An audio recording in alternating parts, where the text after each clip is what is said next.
prebiotic conditions on the Earth.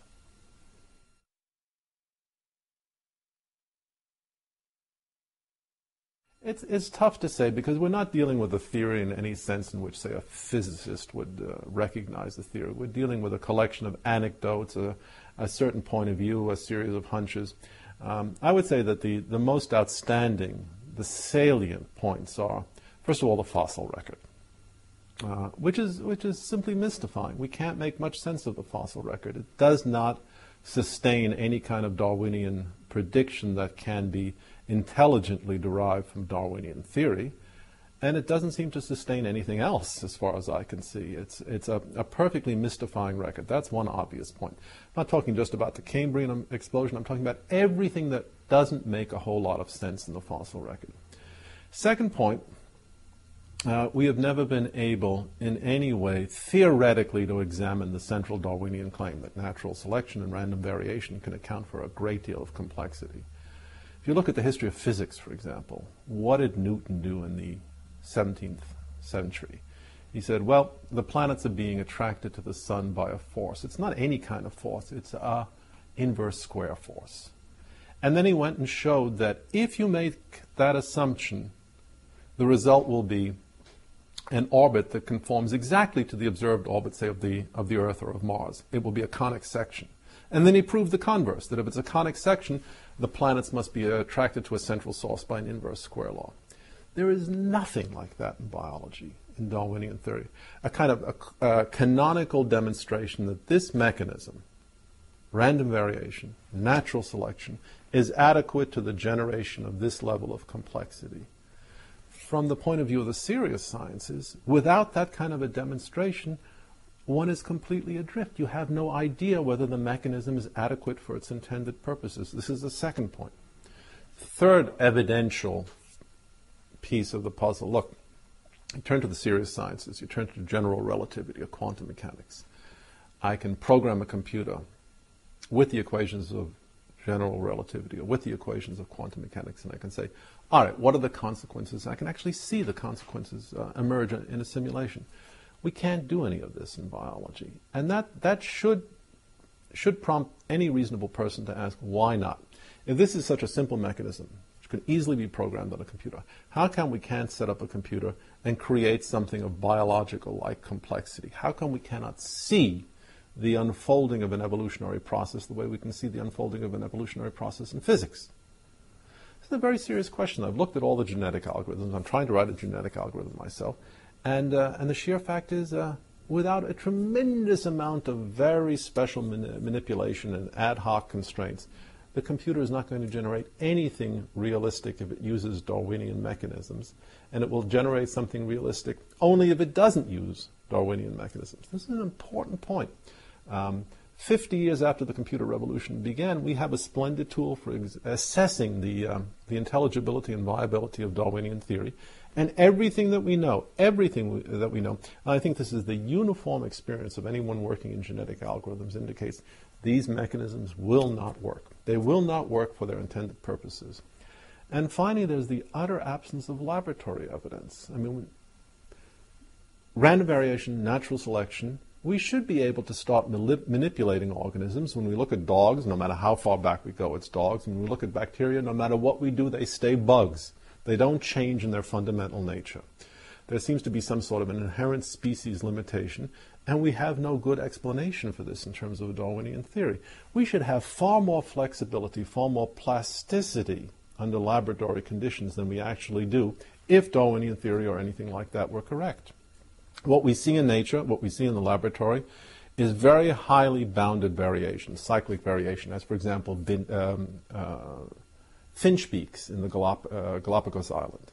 That's about all we see. Small variations. Why is that if Darwinian theory is correct?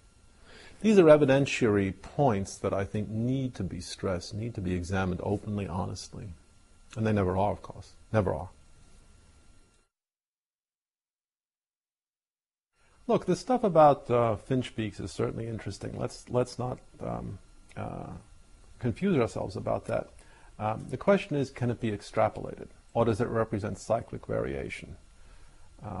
I can say, here's an account of how the eagle flies. Look, I get up, I jump in the air, I flap my hands a couple of times, and I land a few feet from where I started. Thus the origin of flight. The obvious response is, this is nutty. You can flap your hands as long as you want. You won't fly like an eagle. The argument from extrapolation can work in some circumstances. It fails in other circumstances. Plainly, in the case of a human being who jumps 2 feet in the air and then lands 2 feet from where he started, the argument from extrapolation fails. What persuades you in the case of the Galapagos finch that what seem to be cyclic variations are the start, the commencement of a grand process of speciation?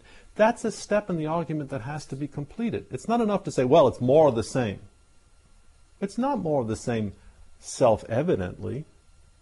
It can easily be bounded variation of exactly the same sort as we see in any species experiment.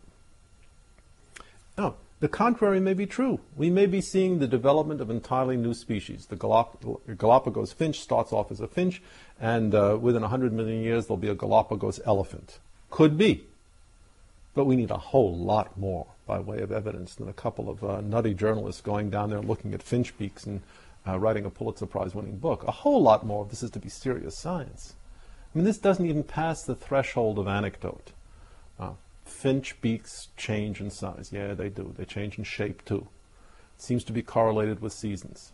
It seems to be a regress back toward the mean when the seasons change again. If this is the part of a spectacular evolutionary extrapolation, let's have additional reasons for thinking that.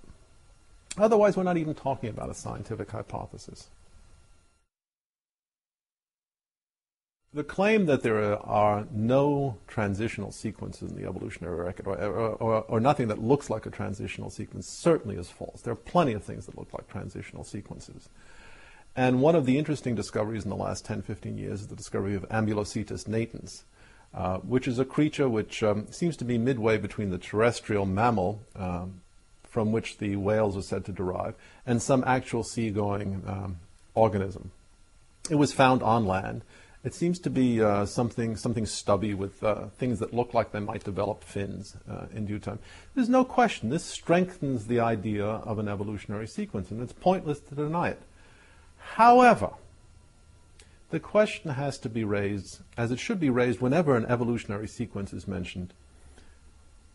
What are exactly the predicted properties one would expect to find as one passes from a land-dwelling creature to a sea-dwelling creature?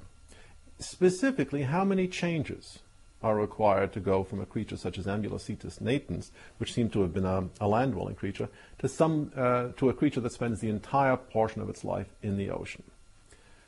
Curiously enough, this is not a question that evolutionary biologists ask a whole lot. I did some back-of-the-envelope calculations myself, and the most modest estimate I could come up with is that an organism requires roughly 50,000 morphological changes to adapt itself to the open-going ocean.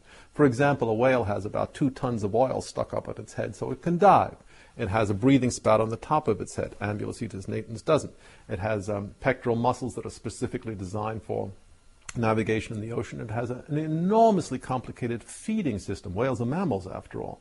Enormously complicated feeding system so it can pass milk to its young in the open ocean. Nothing else living in the ocean has anything like this. So the question is not whether this is an evolutionary sequence. Sure it is. It's very, very persuasive, very interesting. The question is, what other part of the story isn't being told? And as soon as we introduce a quantitative estimate, however loose, however flabby, however spontaneous, then a great deal of puzzlement starts to intrude into the otherwise sunny picture. 50,000 changes, and we've got 2 members of a sequence. Where are the other 49,999 members of that sequence if Darwinian changes are incremental and they're small? After all, we're not talking about changes that are arbitrary. A creature must have these changes if it's to survive in the open ocean. We've got an evolutionary sequence that has 6 members. We need at least 50,000 more. They're not there. What does this suggest about the Darwinian scenario? Now, I don't know the answer to this question. I don't want to give you the wrong impression. I'm very impressed that just where paleontologists said it would be, there was a creature that seems somehow intermediary between a completely land-dwelling and a completely ocean-dwelling creature. That's an important bit of evidence. It's an important bit of evidence